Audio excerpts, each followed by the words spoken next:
Welcome, welcome, welcome. She made it in. She made it in. And not even by the skin of her teeth. Not even by the skin of her teeth. So, hi, Liv, are you there? Hello, Olivia. Let me do this, guys. Let me do this.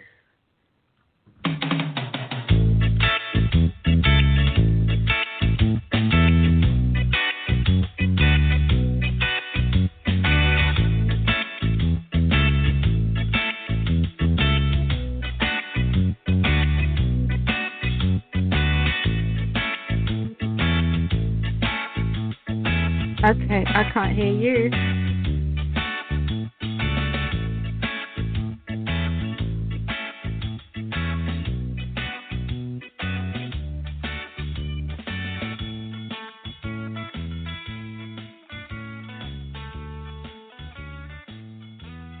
Okay, guys, I just did that. Welcome, welcome, welcome, welcome to My Life, My Choice, coming to you live from Las Vegas, Nevada. Well, guys, first and foremost, let me just apologize. I had taken my car. I was in the shop, taking my car to the shop this morning, and they said they needed to do this and that. And, I've been there kind of like all morning, and I did say to them, hey, I need to leave by 12:30, the latest. And they said that the work would have been done. And I have to admit, usually they're really, really good. But I noticed that this morning it was extremely busy. Well, they had a little problem with whatever it was they were doing on my car, and it didn't get done. Okay, that was fine. So by about 20 till, I was ready to leave and would have made it home, but I needed my garage door opener. So that I had to wait for them to lower my car because my car was, on the jacks, lower my car from the, what do you call that thing, the whatever it's on, and then get my garage door opener. So I apologize for being late, but that being said, life is all about things that happen, the unexpected things that happen, and who knows, maybe I did not need to be on the road in that time. Mind you, they didn't get my car fixed, and I got a nice rental.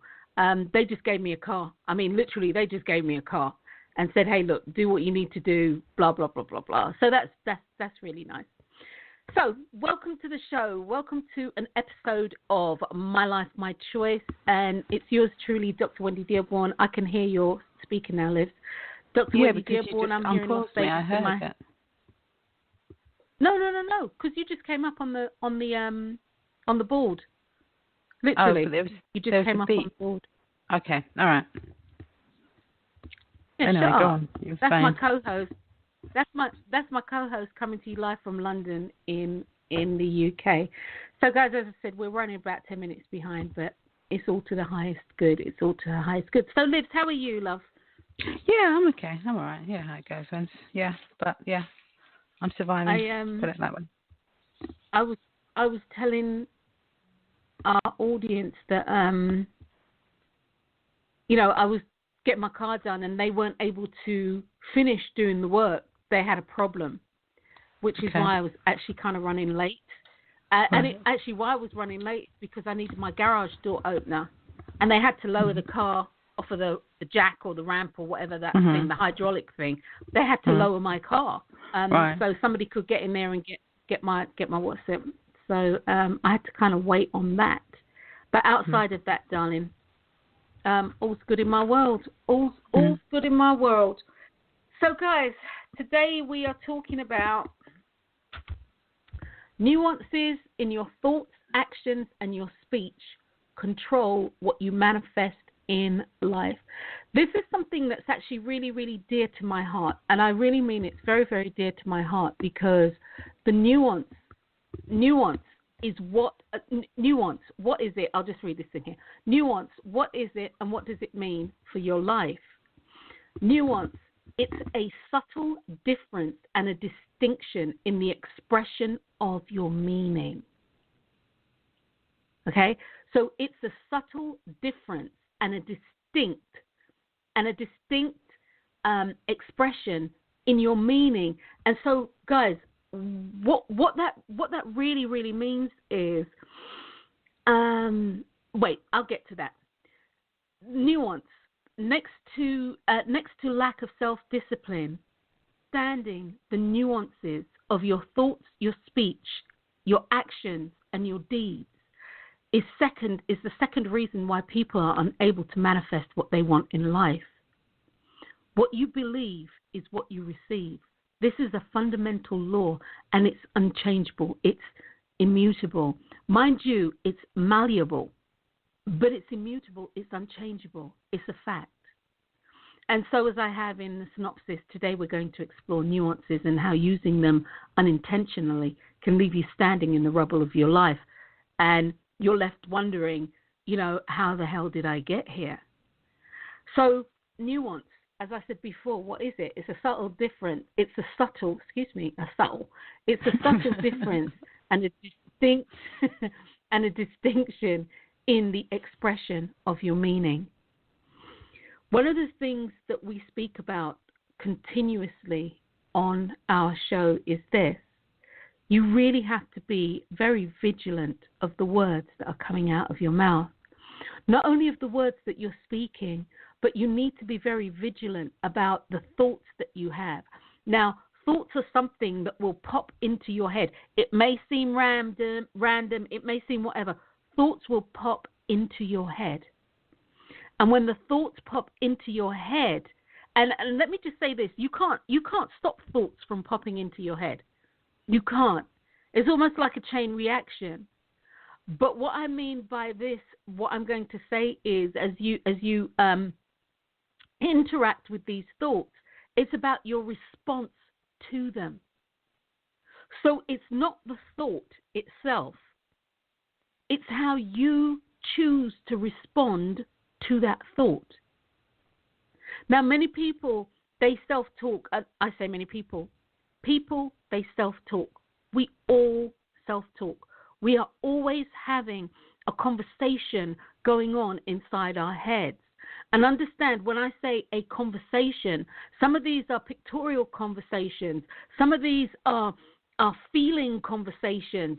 Some of these are literally, you can hear it, it's an audio conversation.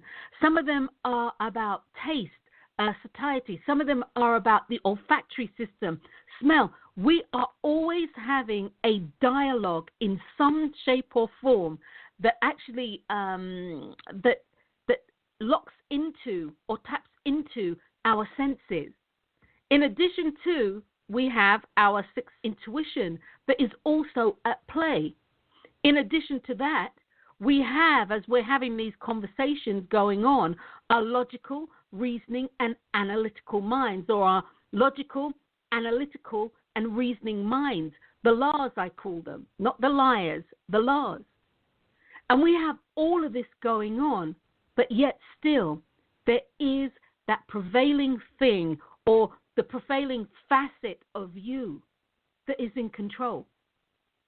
And you get to control how you respond to any kind of stimuli that pops into your mind, that flows into your mind, however it comes, as an insight, as an aha, as something that you recognize as serendipitous, whatever it is, you are in control of how you respond to it.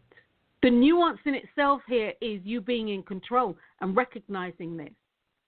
But here's the nuance, because I had written some stuff down, and here's the nuance. Let's see if I can pull this up.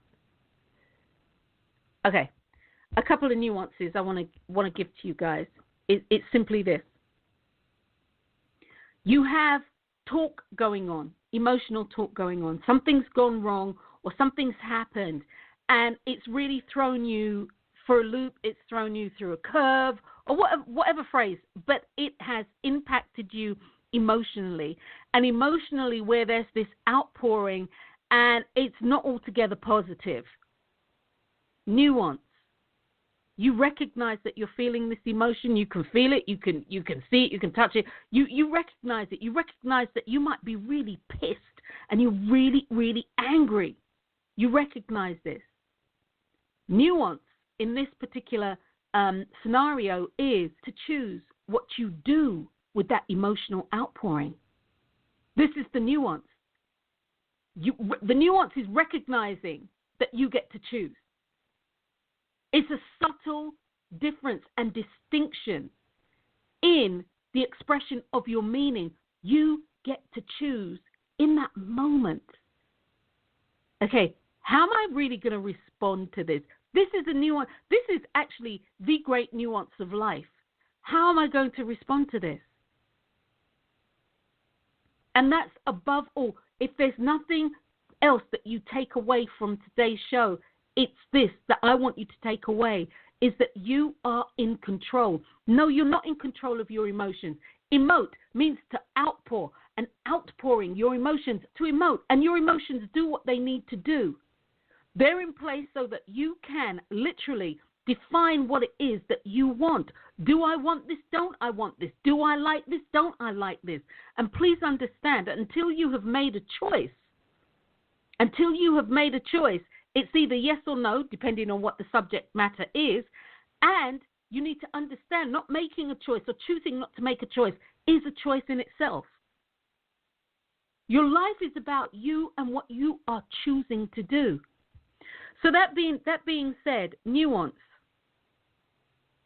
Okay. You may be actively, and I literally mean actively, affirming for money. You may be actively affirming for money. Literally, this is what you want. And you want lots and lots of money. And you're actually doing your affirmation correctly. You are using the correct words, as in the present tense of now. You see, when you're affirming for something, it's not in your best interest to affirm using the words I will, using the words I can. The better affirmation is I am and I have, because that puts you squarely in the now. Of course, unless it's something that you want down the road. Unless it's something that you're affirming for in the future, then fine. But be sure, if we're talking about affirmations, which I've brought it to the table, be sure that you put a date on it, because the future can be never ending. There is no time. We create time, but there is no time in the sense of co-creation and creation. It just is or it isn't. So anyway, nuance. You are affirming for money. Loads and loads and loads of money. And you're doing everything right. You're actually really very disciplined, which, as I said in the synopsis, most people don't actually manifest what they're wanting in life because they are not disciplined. They're not systemized and they're not disciplined. As a result, they don't get what they want. But you're doing everything. I mean, you've crossed the I and you've crossed the T and you've dotted your I. Now, here's where the interference comes in. Nuance. You're manifesting for money. You're seeing yourself as rich. You're feeling yourself as rich. You've stepped into the stream of wealth consciousness.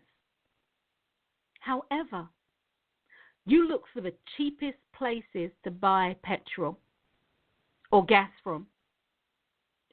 You have actually downloaded an app that will tell you where to go, where you live, around where you live. And it might be the cheapest gas by 10 cents. By 10 cents. If you're putting 20 gallons in your car, you've just saved yourself $2. Which, if you gas up, once a month, what's that? 2/12, that's 24. You've saved yourself $24 over a year or whatever it is. Do the maths, guys. Okay? You take your clothing and you take it to the dollar dry cleaning store. You take it there.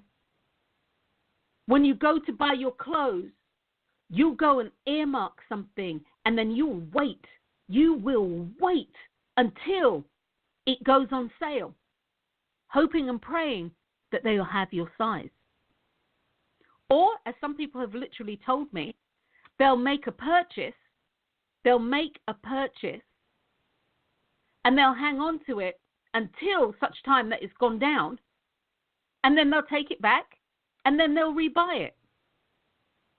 But yet still, they're affirming for money. They're affirming for wealth. They're affirming to have this positive monetary consciousness. They're looking for the cheapest thing out there. You know, they don't go to the regular theater or movie house or cinema. They'll go to the dollar or the £1 movie theater. And yet still, they feel that they're in this consciousness, and they don't understand why money, it may come in dribs and drabs, but it's going out at this alarming rate. You know, they'll only eat at certain restaurants because because it's 2 for 1. You get a twofer, as they call it here. You get a twofer. The nuance in this scenario is simply this. You cannot be affirming for loads of money or whatever price you want to put on it, and yet still be living your life in poverty consciousness. Looking for the cheapest thing and because you say you cannot afford it is poverty consciousness. The nuance here is that you have diluted, or should I say you have cancelled, you have neutralized your affirmation. All that work, all that disciplined work you've done and are doing, you have neutralized this by looking for the cheapest thing or the cheapest places to do what you need to do. Poverty consciousness is overcome by going to the dry cleaners around the corner and dry cleaning what you need to dry clean, and knowing that the affirmation and the work that you are doing, is going to get you the money that you want. So, Liz, did that make sense? It did make sense. There are a few things I would say. You know, I think doing your affirmations and, saying, okay, well, you want to be, very, very wealthy or what have you. And I think, by looking for bargains and, going to the dollar dry cleaners and all the rest of it, I think that's okay. And why I think that's okay, it can be okay and it cannot be okay. Because it can be okay because they're actually taking control of their finances. They are deciding where their finances are going. Okay, but the nuance to it is, I think, if they are saying to themselves, I can't afford it, and you just said that, and that's why they're going there, that's the problem right there. There you go. But if they are actually doing it, knowing that it's okay, this is what I want to do, this is how I'm going to do it, this is how I'm going to choose to spend my money, that's fine. But if they add the caveat, because I cannot afford to do it the other way, that's the problem. Mm-hmm. Yeah. Well, I would say this, Liv. Dry cleaners notwithstanding, I get that. Driving all over town to find somewhere that gives 10 cents off. I At the agree. end of the day, I'm being really honest. You spend way more money, and I definitely own with what you say. It's the thought premise behind that hey, right. This is how I'm choosing to spend my money. That's right. And I can definitely agree with that. However, it's been my experience that most people who do this, and the people I know who do this, they're doing this because they say they cannot afford it. Yeah. Yeah. They're doing this because they'll say, I don't want to spend $12 to go and see a movie that I can wait 2.5 months for, and then spend $1 and go and see it at the dollar movie store because I really can't afford the $12. Yeah. You know, and Yeah. and as you said, which is right, the nuance that you brought to the table is right. It's your thought process behind it. That's right. It's your thought process behind it. So it's just something for people to be aware of, you know, so that they are saying, instead of saying I can't afford it, it's just, you don't even think about that. What you're saying is, this is the way I choose to spend my money. End of story. You don't say about whether you can afford it or you can't afford it. This is the way I'm choosing to spend my money. And then you continue doing your affirmations and all the rest of it. And, you know, if you're doing them religiously and if you feel it's the correct way to do it, then, you know, you'll get what you want. But as Wendy said, you know, if you're going to counteract everything you're doing as diligently as you're doing it by saying, you know, I can't afford something, then that's what you're going to get. You're going to be ever in the situation of I can't afford. Yep, and you'll neutralize it. Absolutely. You literally, Absolutely. you will neutralize it. You will neutralize everything. And then that sets off a whole other chain reaction that you start questioning your ability, your power to co-create your life. You start questioning God, you start questioning spirit, universal source, you start questioning everything because you're saying to yourself that I am doing the work, and you really are doing the work. You really are doing the work, and that's why there will be times when things will flow for a short period of time, and it's like, yeah, and then all of a sudden it disappears. That's another thing, guys.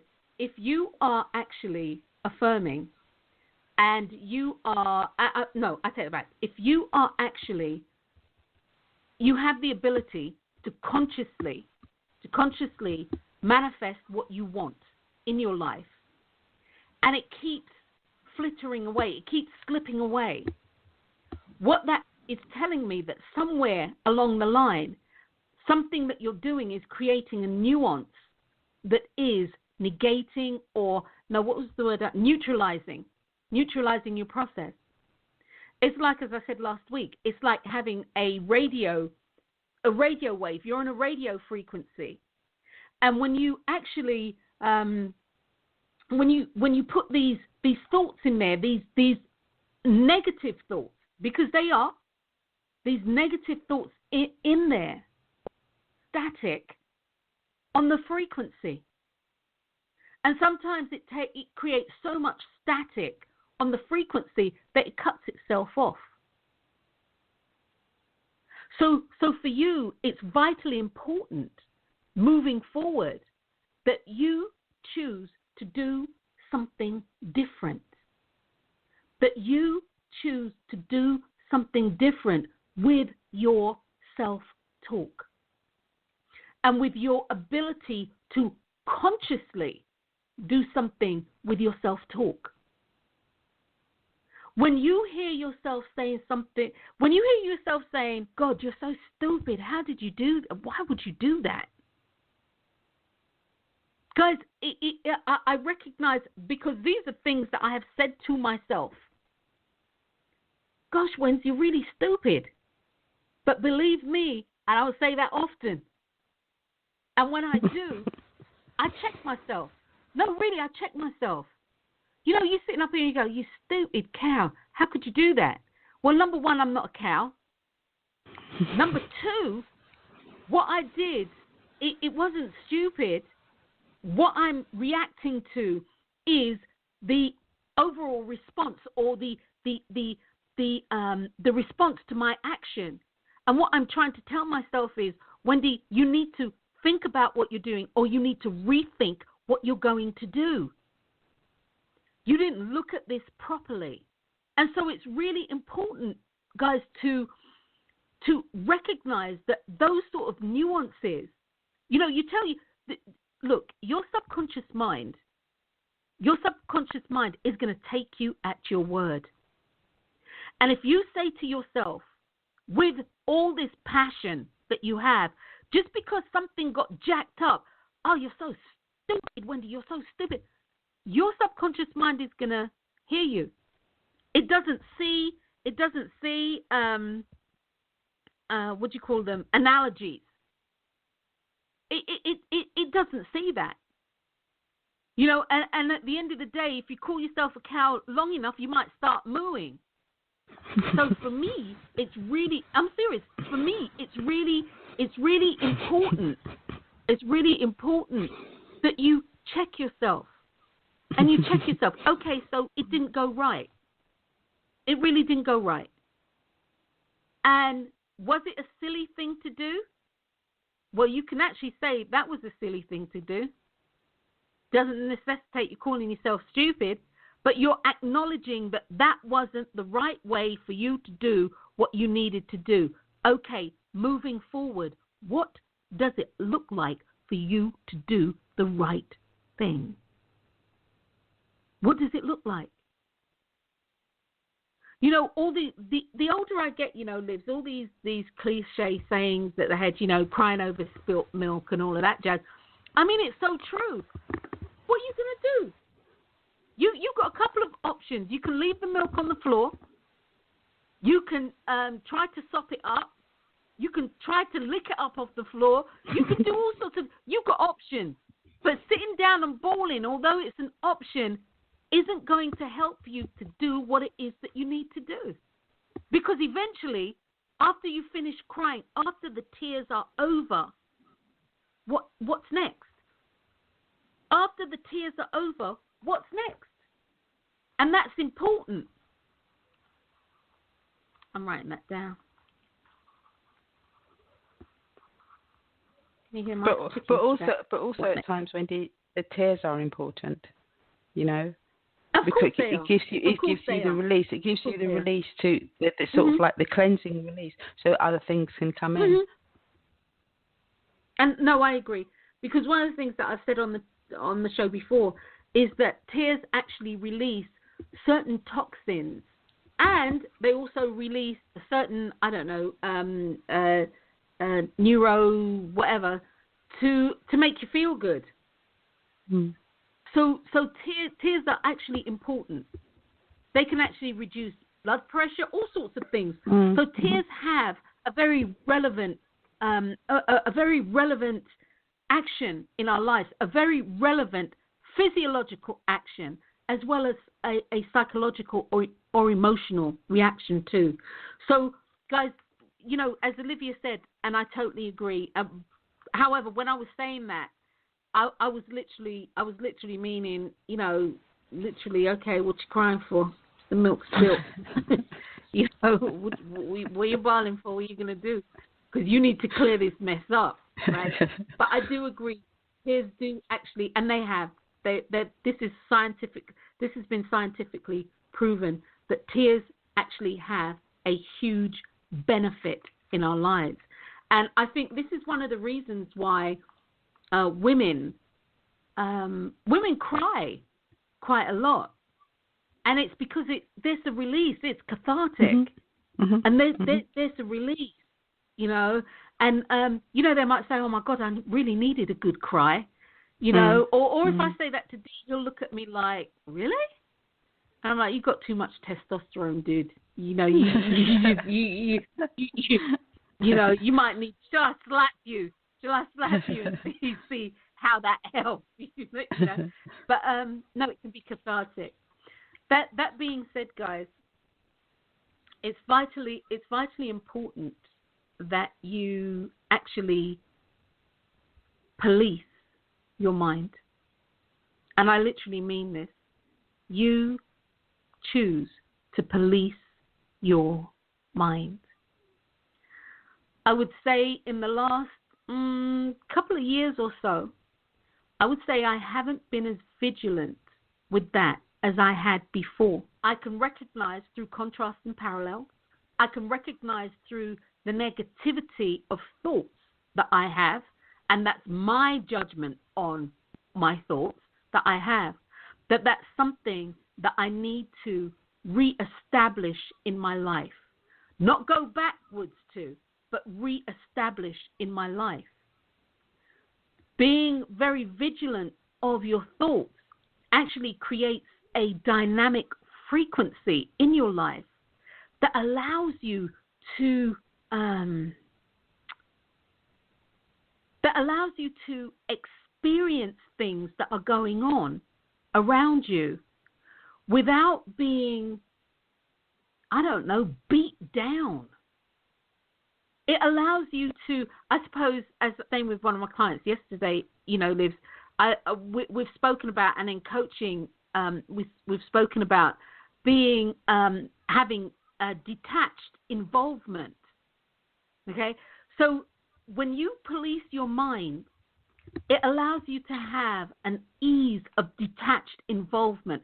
And when I talk about detached involvement, what I mean by this is you are involved, but you are detached. And I don't mean emotionally devoid, but you are choosing not to allow the situation to push emotional buttons that then cause you to make a choice based on your emotions versus based on what you are wanting.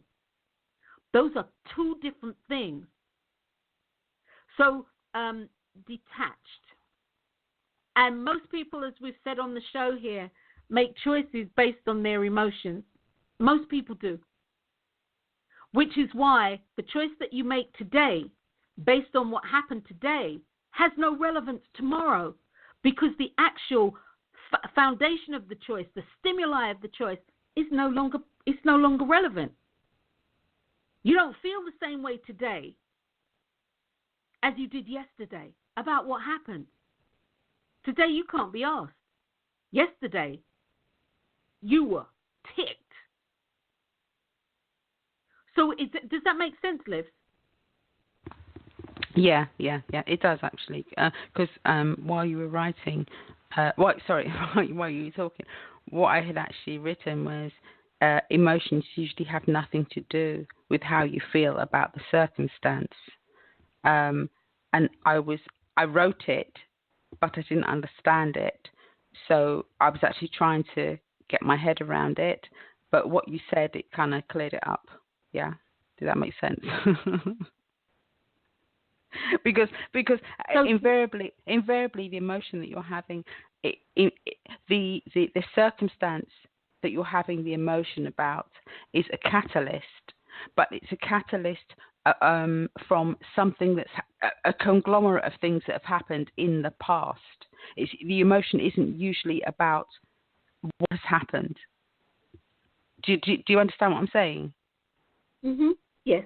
Okay. Yes. All right. Yes. All right. Yes. All right. Because because as you say, the emotion isn't really about what's happened. It's like if you're angry with somebody, it's got nothing to do with you loving them and everything to do with the bloody situation.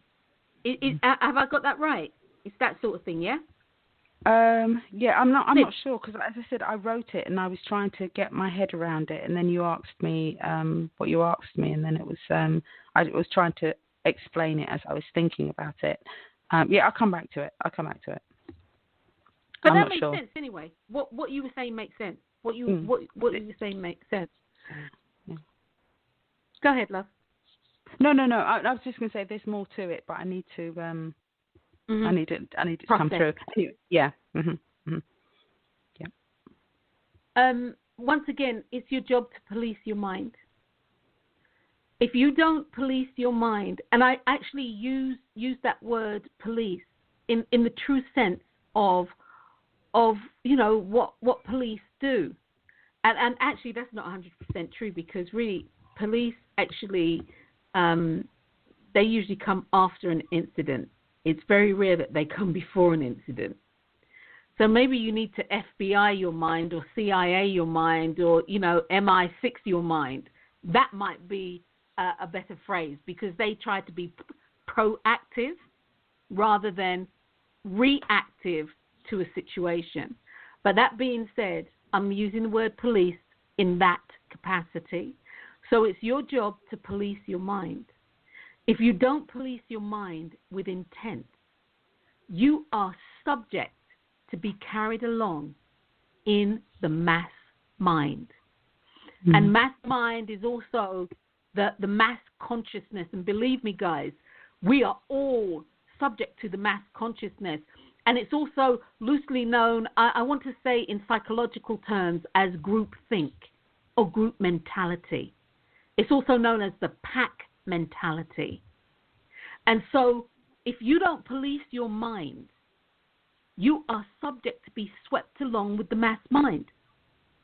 This is why people can be all up in arms about, here we go. People can all be up in arms about jerk rice. Okay? They can be all up in arms about jerk rice. And jerk is a Jamaican seasoning, and or it's predominantly been boiled down to Jamaican seasoning and identifies as one of the primary flavors, you know, that's I suppose intrinsic to Jamaican food. Being raised and parentage, Jamaican parentage, when I was coming up, I didn't know nothing about no jerk, jerk seasoning. You just season the meat. Mind you season meat with all the stuff that's used for jerk, but it wasn't called that as far as I know. There was a jerked dish, and that was pork, and that was very good when I was eating meat. That was some of the best meat I've ever tasted in my life. However, long story short, mass mind, they were talking about jerk rice. There's no such thing because you can't really season your rice like how you season meat and or fish. So there's no such thing. But there was this big uprising in the UK. I mean, it swept the UK, north, south, east, west, and people were really upset. But the mass mind took hold. You see this when you can see this even at ball games, at football games, or basketball games. Somebody might start saying a little chant, and next thing you know, everybody's saying the chant. It's groupthink, group mentality. It's pack mentality. And again, like when they do the Mexican wave, right? Yeah, Liz. It's that's actually a really good analogy. You know, when they do the wave, that's it. That's pack mentality. Okay. I'm going to break it down this way as well, because I know somebody who had this experience, and quite frankly, I've had this experience myself. You go to a conference, and this conference is why are you laughing, Olivia? Nothing, you go to Wendy. a conference, No and this conference is about personal growth.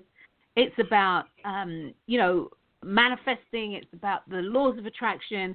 It's about you and empowering yourself through through being in touch with your consciousness. All of that's wonderful and to the highest good. And then they say, and I say they, whoever's putting this on, they come out, major speaker, and they say, everybody stand up. And one person gets up, two people get up, and next thing you know, everybody's popped out of their chair.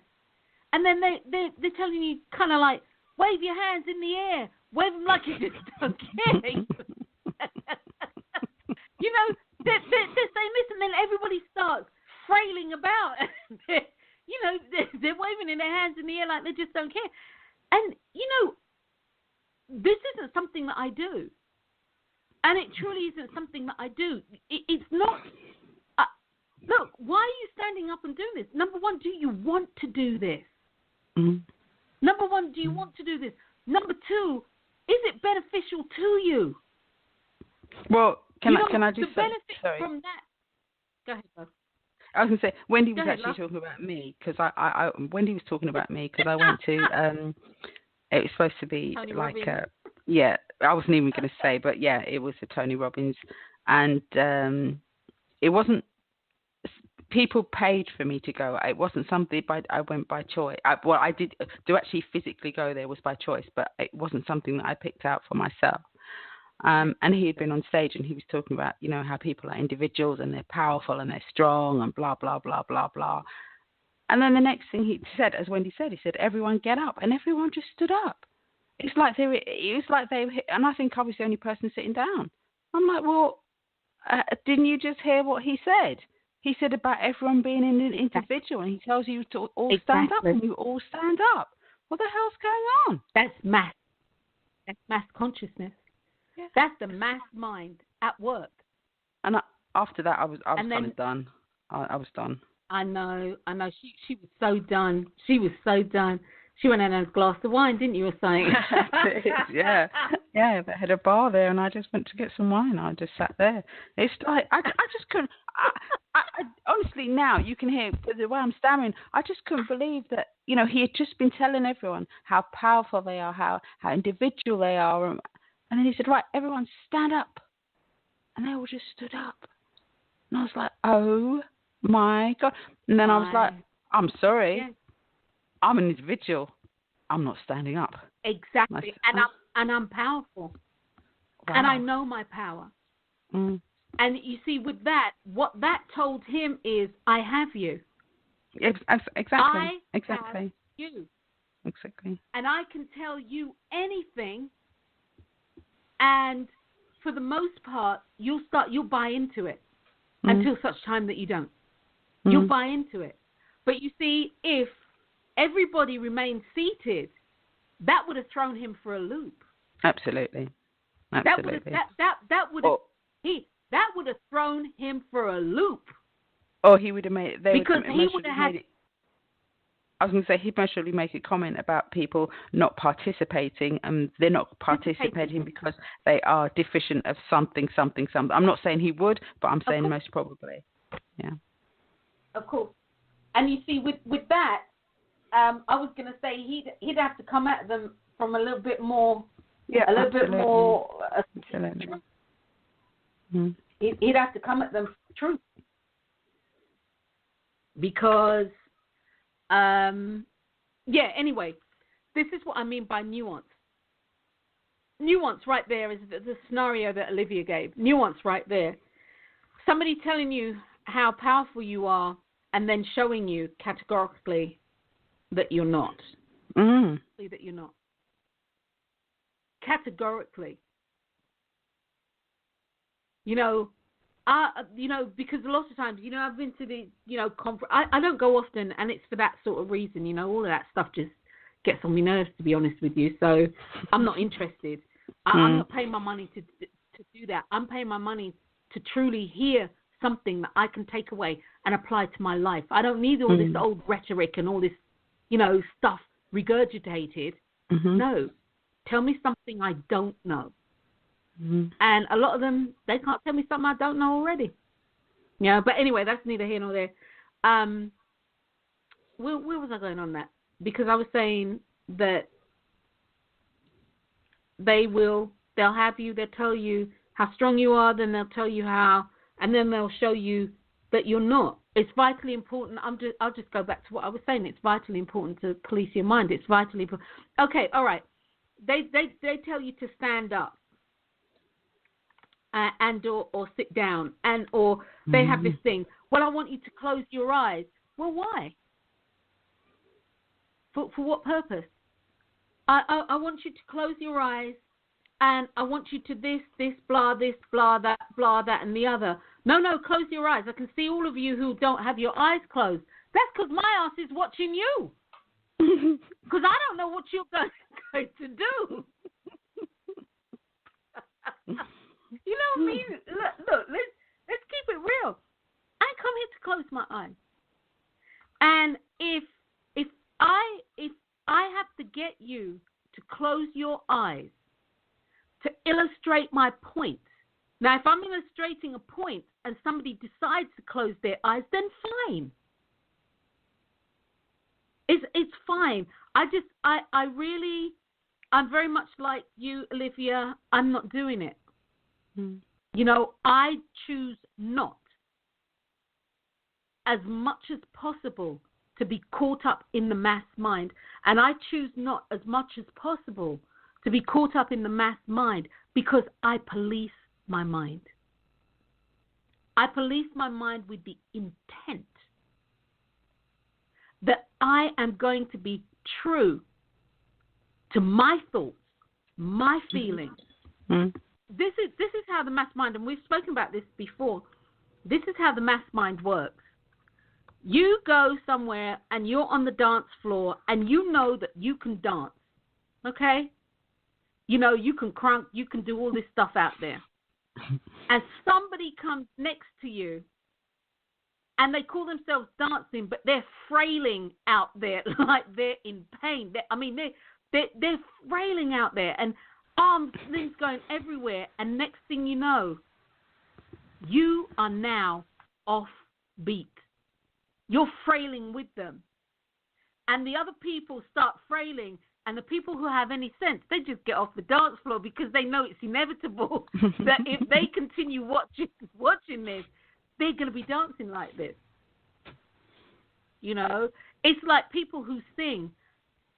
If you are not, if you haven't done this for a long time and you're not trained, it's very difficult. It can be very difficult to maintain harmonies if somebody's out of key. Mm-hmm. You know, next thing you know, instead of singing sharp, you're singing flat. And that's not where you wanted to be. But you've been drawn along because the 5 other group members are doing this, and you're like, oh, this is the wrong, and here you go, you're out of tune. This is mass mind. This is being swept along by the mass mind.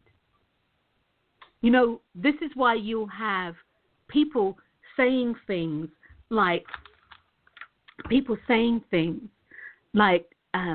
various ethnicities or various people do this.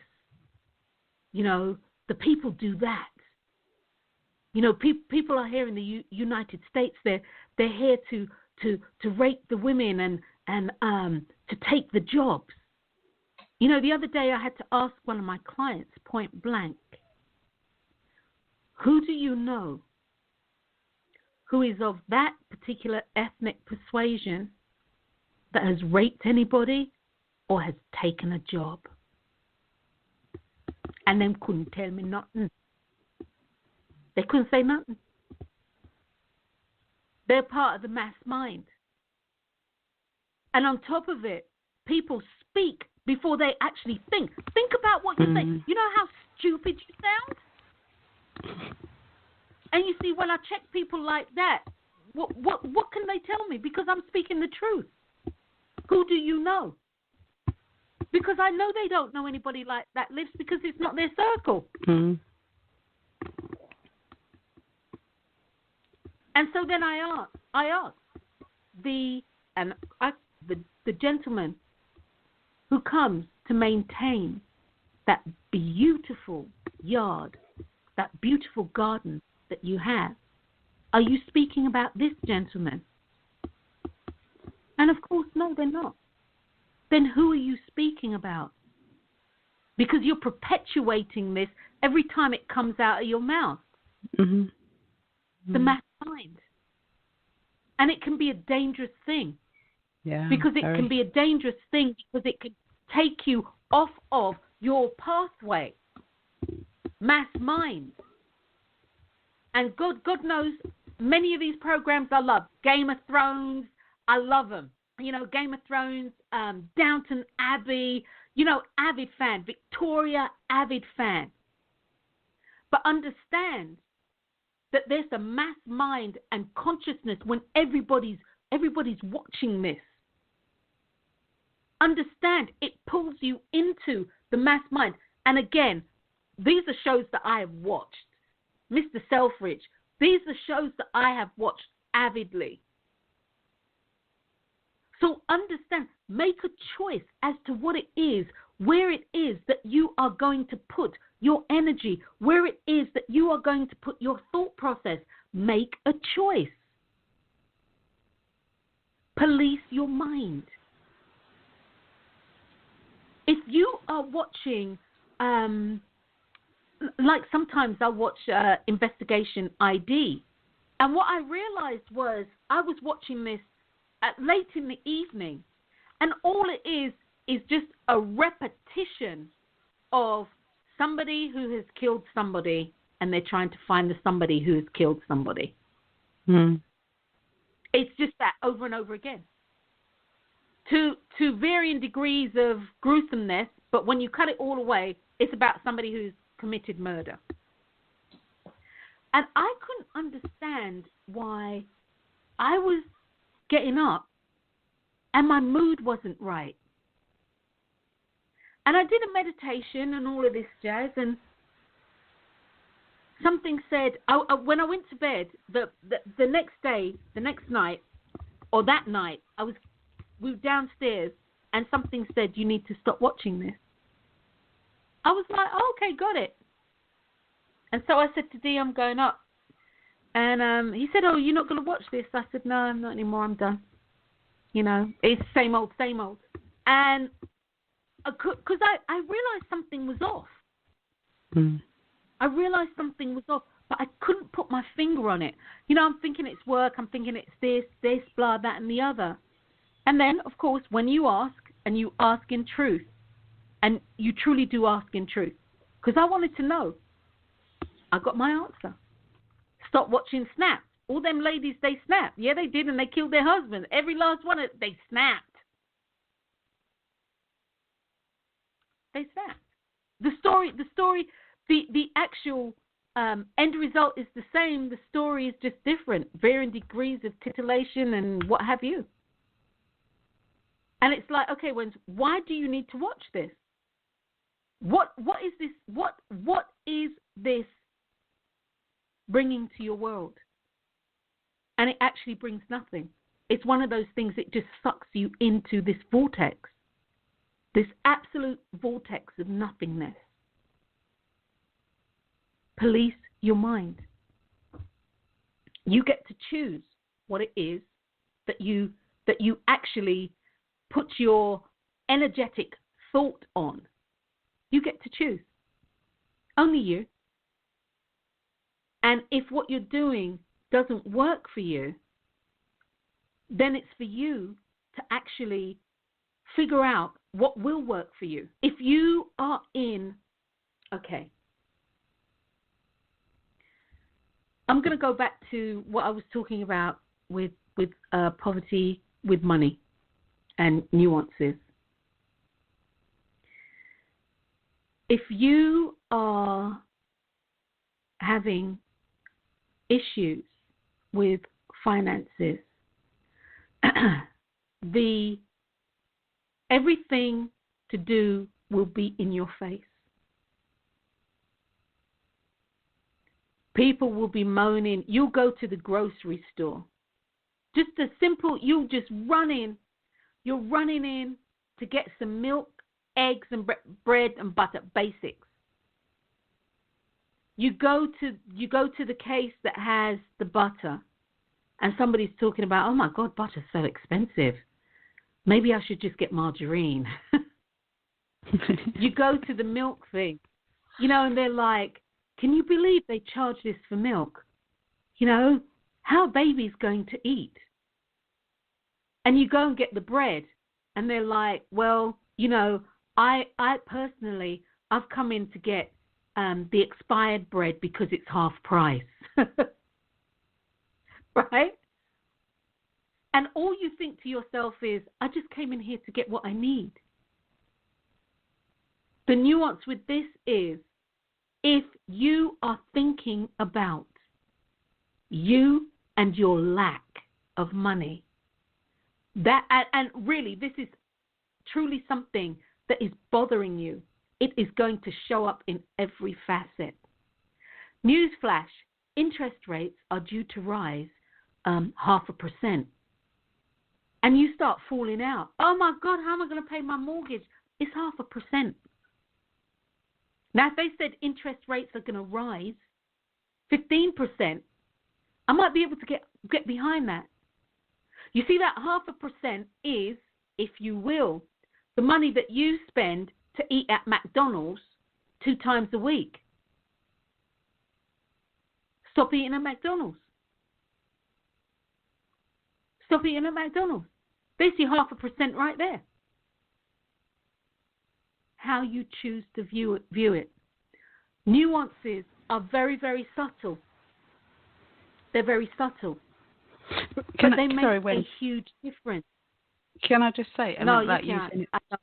And about the interest rate. I mean, the I would say the thing to do is say, okay, we'll do what you normally do, right? But just say it's not going to affect me. It's not going to have any effect on me. You know, and then you can keep doing what you're doing, and miraculously you'll find that it actually doesn't affect you. That's right. The thing is, what we were never, the majority of us were never nurtured or instructed on how to take control of our lives. You know, exactly. Knowing that we actually are the pilot of our life. You know, we control where this goes and what that, and what, you know, we control it all. How much it affects us, how it doesn't affect us. When we're mad, when we're happy, we're in control. No one else is. Exactly. So if you don't want something to affect you, you don't have to let it affect you. You really don't. It really, really is a choice. And I know there are people out there who'll be saying, "Oh, that's impossible." Try it. Just try it and see what happens. You know, give yourself a couple of weeks of just thinking the opposite and see what happens. What harm can it do? I mean, if you're in that situation, what harm can it do? Mhm. And because I know in 2008, which is 11 years ago, and people are still talking about this crap. But in 2008, the bubble busted, and sort of like the banks went broke, and all of this stuff. And this was a wave; it went straight across the world. It happened in the UK, it happened everywhere. Okay, how can a bank go bust? This is something that you move money around electronically. What is wrong with your electronics? What I was like, really? So anyway, people were all worried and they were this, and all I kept saying to people is, I'm not RSVPing to that party. And they would come in and they'd say, well, how's business for you? And I'd think, well, you're here. Business is fine. And I didn't lose clientele based on the economy. Clientele, I'd say I lost clientele in this way, but I didn't lose them. Clients that I had, one woman moved to open her yoga studio. Another woman moved because she got married, and they were moving to some big old place in Colorado. Another lady, she got promoted, and as it were, her work schedule was like, it would have been like nights sort of thing. And so it was no longer convenient. Everybody in my world went up. None of them stopped coming because they said they couldn't afford it. Because that wasn't my reality. It's not my reality. People would say stuff to me and I said, no, I didn't RSVP to the party. I got an invitation. But I didn't RSVP. I remember having that conversation with Jessie. I didn't RSVP to this party. I get to choose this, guys. You get to choose. And was I aware of people losing houses? Yes. Some of my nearest and dearest friends lost their homes.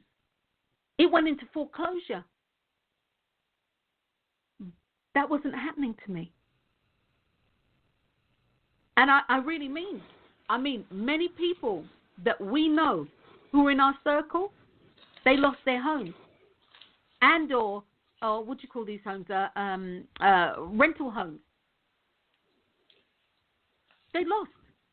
Some of them, they lost a good few million. And, me, I'm not RSVPing. I don't get what you don't understand. I'm not RSVPing to this party. I'm not going to this party. I get to choose. I see you all over there doing your thing. Hey, more power to you. I'm not joining you. It doesn't mean that I'm burying my head in the sand and that I'm not seeing it. Yes, I'm seeing it, but I get to choose how I respond to it. You get to choose how you respond to it. Don't let people tell you how you should respond. Don't let people tell you how you must live your life. You see, the nuance with this here is somebody, whoever it is, has told you how you must live. You believe the lie that was fed to you. You believe the lie. And as a result of it, those who didn't believe the lie, or those who started the lie, made some serious money off of y'all. Serious money.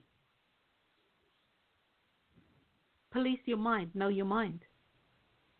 You do not have to be swept along with the mass consciousness. You have your own consciousness. And with that, you can consciously choose not to be caught up with the subconscious mind, with the collective mind. You get to choose. It doesn't mean that you're detached from it. It doesn't mean that you're not plugged into it. It means that you're going to use it to do what you need to do, and that's to do you. You know, guys, it's really easy. It's really easy to become disillusioned when life isn't giving you what you need, or what you think you need, or what you think you need. It's really easy. Before I say this, it's important to understand, I was talking about money, and I use money because most people are affected that way. Nuance also impacts your health. You see, everything that goes on in your life is happening for you and not to you.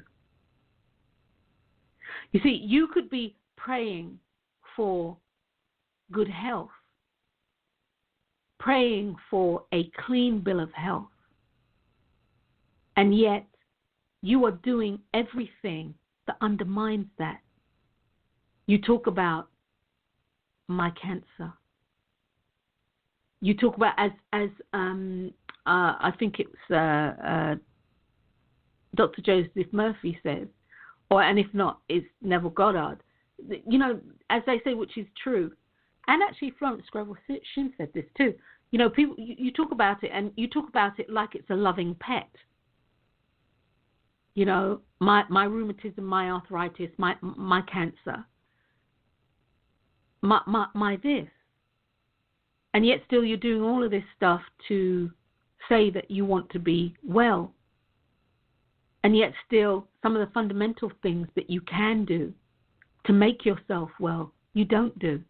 Anything that you want in life, money, health, wealth, and your perfect expression, or your perfect divine expression, it has to start first in the mind.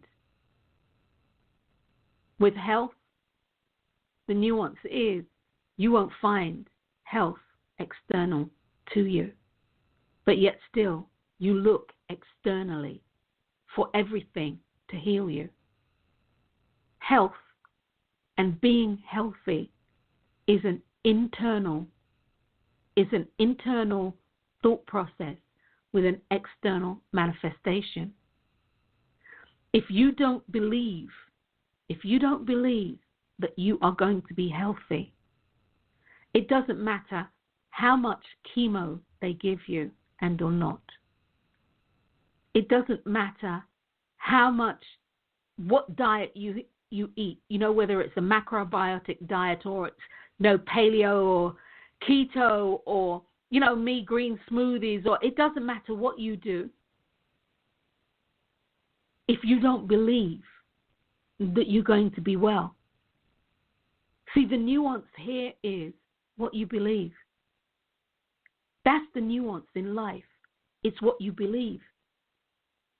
And it's a subtle difference and a distinction in the expression of your meaning.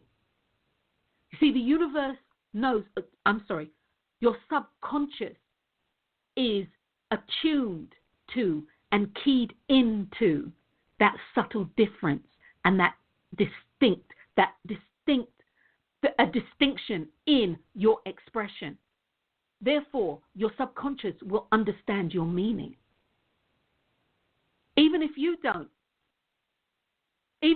don't realize that what you're doing is counterintuitive to what you want.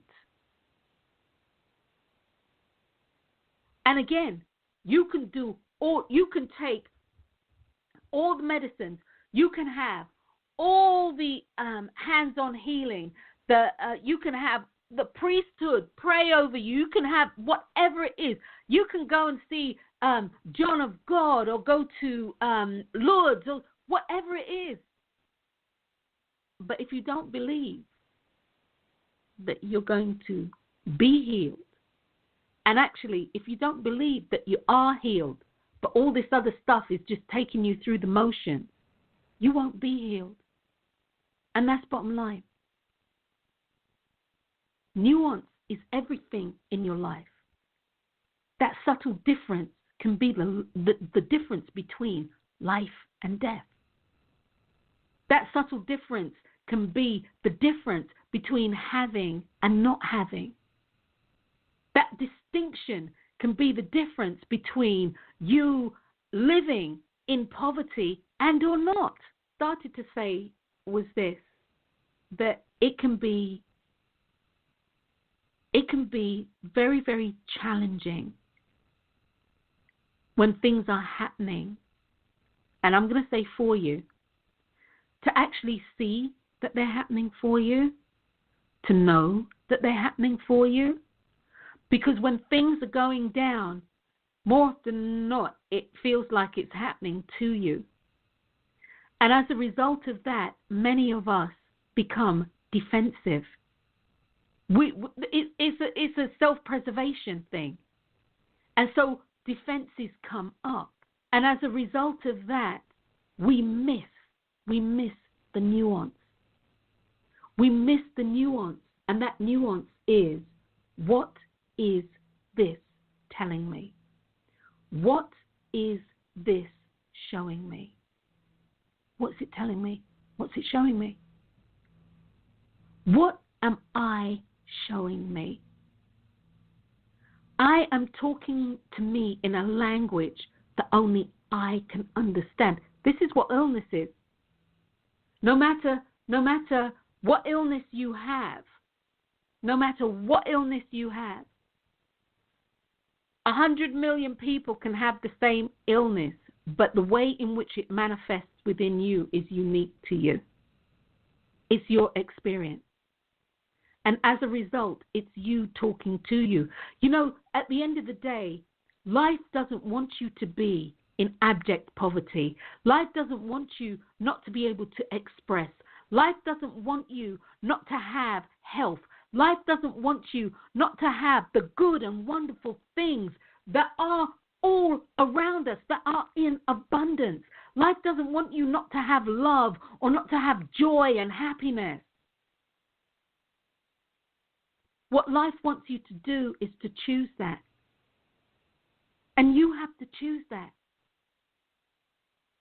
You have to start your day out. Yesterday, I said to the ladies, and I truly do believe this, you have to start your day out giving thanks for your day, irrespective of the circumstances to which you have awoken to. You have to end your day giving thanks, irrespective of the circumstances and the challenges that you have gone through that day. Because that day has brought to you wisdom, knowledge, insight, and God knows, opportunities. It's all in how you choose to perceive it. And guys, I'm not saying that it's easy, because quiet as it's kept right now, I'm going through my challenges. I'm going through some serious challenges for me. what have I chosen to do? I gave myself 3 days to be really huffed, to huff and puff, and ain't no house blowing down except me internally. So I gave myself 3 days. In addition to that, I said, if I needed more, I'll be happy to give myself another 4 days. But after that, I need to figure out, through asking myself the question, what is this showing me? What is it that I want? What is it that I want? And only I can answer that question. Only I can answer that question. Other people can tell me this, blah, that, and the other, yada, yada, yada. The nuance in life is the subtle difference and a distinction in the expression of my meaning. My meaning is simply this: I know what it is that I want. And as we've said here on the show many times, you might not get it. No, you get it, but it might not always leave you feeling warm and fuzzy. That's another nuance in itself. We always think that we have to be warm and fuzzy. It's not always warm and fuzzy. It's not always warm and fuzzy. But yet still, it won't be harmful or bad for you. And at the end of the day, a good nuance is sometimes it just is. Sometimes it just plain and simply is. So that being said, guys, it's vitally important to police your mind. Your emotions are a viable, your emotions are a part of you. You cannot get away from them. You emote. They spring into your mind automatically. They're your thoughts. However, the actions and the deeds that are a result of these emotional thoughts are controlled by you. The actions that you take, the deeds that you do, the words that you speak are controlled by you. Police your mind with intent, and with the intent that you are not swept away by the mass consciousness or the mass mind or by your emotions. Be very vigilant of who it is that you are associating with. You know, who is it that you are associating with? What are the programs that you are choosing to watch on TV? What is it? Because really understand that the time that you spend doing that, and there's nothing wrong with that, you're in a vortex. You're in a vortex, and you're in a vortex with all the other 4 or 5 million people who are watching this. You have become a vibrating, oscillating, moving part of a mass consciousness. That's why at any game or a baseball game, typically, you'll see people doing the wave. And again, there's nothing wrong with mass mind, because group think, group mentality, pack mentality, it has and it truly does serve a purpose. And if people understood their ability to consciously use their subconscious mind to create what they wanted in life, if people came together using the mass consciousness, the mass mind, the group mind, the mass God mind, to create that which we believe is good, wonderful, etc., the world would be a different place. The world would be a different place. In my I think it was my master's thesis. I want to say it was my master's. I can't remember, but in one of them, I had spoken. I did my thesis. I think it was it was on meditation. I can't remember where it was, whether it was the doctorate. I can't remember. One of the things I did in my research was I'm going to say it was in Chicago. Don't quote me. But the police, there was a group of people, and they decided that they were going to meditate. And they were going to meditate and set the intention. And this was a group meditation, mass consciousness. They were going to set the intention that crime, the rate of crime, would go down. And basically, that was the intention. And of course, their intention was met. The rate of crime went down. Recently, and this was just a cursory thing that came my way, there were certain police stations and or precincts, I believe they're called here, police precincts, that this is what they did. That the officers meditated. And lo and behold, I don't know what the intention was. I don't know what the intention was, but whatever it was, lo and behold, the crime rate dropped. And the actual interactions that typically had turned out violent and or not in the best interest of the people that the police were going to talk to, incidents, they dropped. They dropped by more than half. And so here we have, again, the mass consciousness that can be used, that can truly be used when directed with intention to create something good. It's vitally important, guys. Absolutely and vitally important that as you move forward in your life, you choose. You literally choose. You get to choose. So choose you. Choose you. Life is about the nuances. And the nuance really is about what you choose. Understand that a nuance has a subtle difference and a distinction in the expression of your meaning. It's like saying, I love you. I love somebody to life, and I love somebody to death.